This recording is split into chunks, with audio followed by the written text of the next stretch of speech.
Ninth standard student 8 से 9 में आते ही बहुत सारी चीजें चेंज होते हुए हमें दिखाई देती है। यहाँ हमें मैथ में अलजेब्रा ज्योमेट्री मिलता है, साइंस में फिजिक्स केमिस्ट्री एंड बायो का पार्ट बहुत अच्छी तरीके से दिखाई देता है। देन इसके बाद एसएसटी में geography, political science, history, then languages में भी बहुत सारे पार्ट दिखाई देते हैं। बट क्वेश्चन ये रहता है कि सर हम जो तैयारी कर रहे हैं वो तैयारी किस वाइज करें कि हमारे जो एग्जाम्स आने वाले हैं उसमें बहुत अच्छा हम स्कोर करें।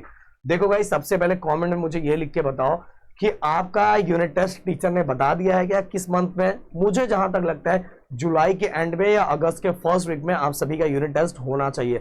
बट आपके अगर स्कूलों में डेट बताया है तो प्लीज कमेंट जरूर करना।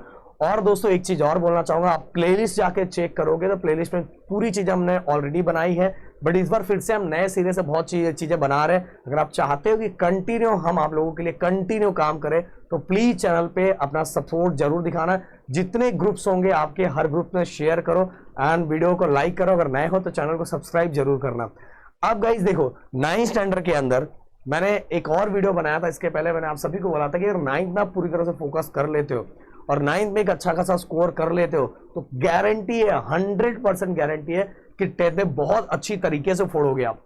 इसलिए 9th के हर एग्जाम को बहुत अच्छी तरीके से ध्यान देना होता है और पूरा फोकस लगा के ध्यान देना रहता है। तो सर हम कैसे ध्यान दें? हम यूनिट टेस्ट की तैयारी किस तरह से करें, हम कहां के क्वेश्चंस करें जो हमें एग्जाम में सेम टू सेम दिखाई दे, वो सभी चीजों को इस वीडियो के अंदर मैं कवर करने वाला हूं। सबसे पहली बात तो मैं करूं कि आपके यूनिट टेस्ट में हर सब्जेक्ट की अगर मैं बात करूं तो 2-3 चैप्टर आने के, 2-2, 3-3 चैप्टर आने के मतलब ज्यादा चांसेस है। जैसा अगर मैं बताऊं साइंस 1 मतलब फिजिक्स वाले पार्ट, फिजिक्स और केमिस्ट्री को मिला के 2 चैप्टर या मतलब अगर मैं पूरे साइंस की बात करूं तो मिनिमम 3 चैप्टर और मैक्सिमम 4 चैप्टर। और उससे भी थोड़ा कम कोई देना चाहता है 2 और मैक्सिमम 4, इससे ज्यादा तो यूनिट टेस्ट में नहीं देना चाहिए। इसके बाद अगर मैं अलजेब्रा ज्योमेट्री की बात करूं तो दोनों को मिला के total minimum 3 and maximum 4 chapter इतना देना चाहिए। अब इस कैसा होता है, ये यूनिट टेस्ट स्कूल कंडक्ट करवाता है और बहुत सारे स्कूलों में स्कूल में ही पेपर बनता है तो बहुत सारी चीजें वो अपने अकॉर्डिंग कर लेते हैं। हाँ, कुछ स्कूलों के अंदर पेपर बाहर से बन के आता है। तो आपके यहाँ स्कूल के अंदर पेपर प्रिंट होता है कि बाहर से बनता है, ये भी कमेंट में लिख के मुझे जरूर बताना। तो गाइस इस तरह की चीजें मैंने बताया, इतने चैप्टर आने के चांसेस है। अब मैं एक एक करके एक बातें बताता हूँ। सबसे पहले मैं साइंस की बात ले लेता हूँ।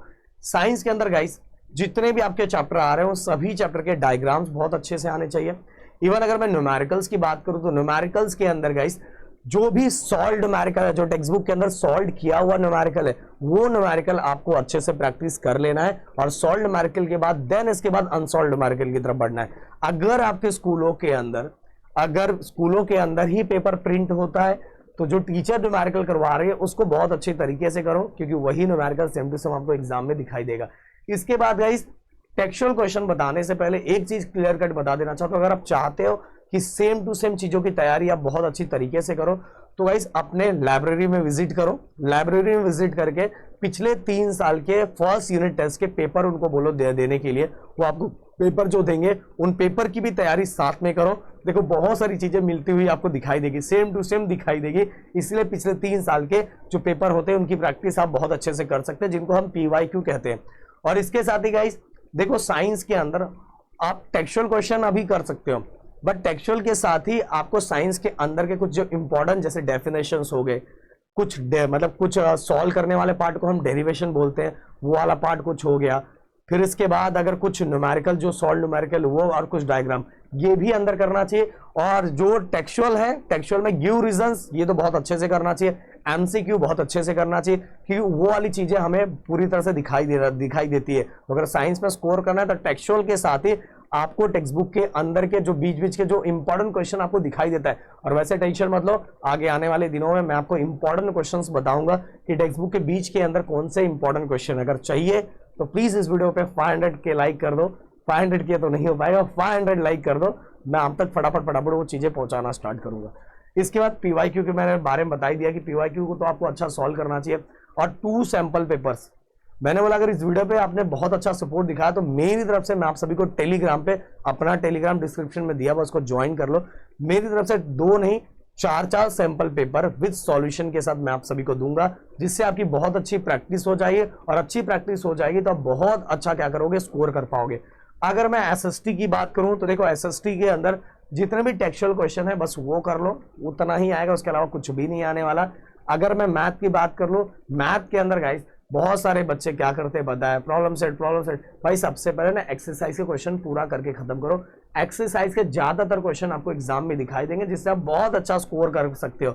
और सबसे बड़ी बात मैंने बोला कि स्कूल के अंदर आपका पेपर हो रहा है, पेपर वहीं प्रिंट होता है, तो भाई जो टीचर करवा रही है उन सभी क्वेश्चंस पे ज्यादा फोकस करो, बट बस लिमिटेड चीजों को फोकस करोगे तो 10th में बहुत अच्छा स्कोर नहीं करोगे। अभी आपको अपने पोटेंशियल को भी बढ़ाना है, अपने पोटेंशियल को बढ़ाने के लिए गाइस क्या करना पड़ेगा, बाकी चीजों पे भी फोकस करना है, क्योंकि आपका बस 9th टारगेट नहीं है, अगले साल 10th भी टारगेट है, और अगले साल बस हम ही दिखाई देते हैं, हर जगह हम ही दिखाई देते हैं। और अगर अभी से आपको हमारी आदत है तो अगले साल आपको बहुत ज्यादा मजा आएगा। तो मिलते हैं नेक्स्ट वीडियो में। Thank you so much guys, जय हिंद एंड जय महाराष्ट्र दोस्तों।